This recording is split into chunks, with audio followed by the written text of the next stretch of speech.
we are aware that the charge concentration profile for a MOS capacitor which is in strong inversion region is represented as a spike near the surface within the semiconductor, and the charge density at the surface within the semiconductor is referred as surface charge density, which we are going to find in this lecture.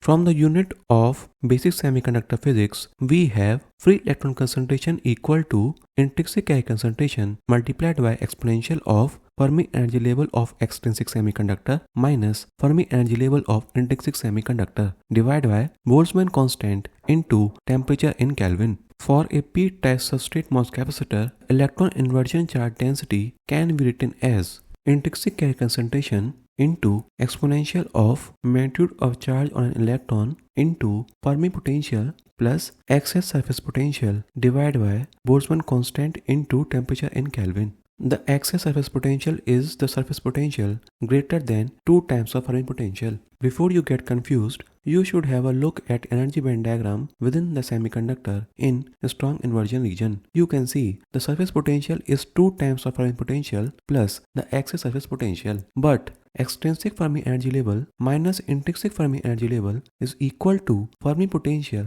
plus excess surface potential. We can separate the exponential term and can substitute the surface charge density at threshold voltage into this expression, which will ultimately give us the formula for surface charge density to be equal to surface charge density at threshold voltage into exponential of excess surface potential divided by thermal voltage. This is the final expression for surface charge density in strong inversion region.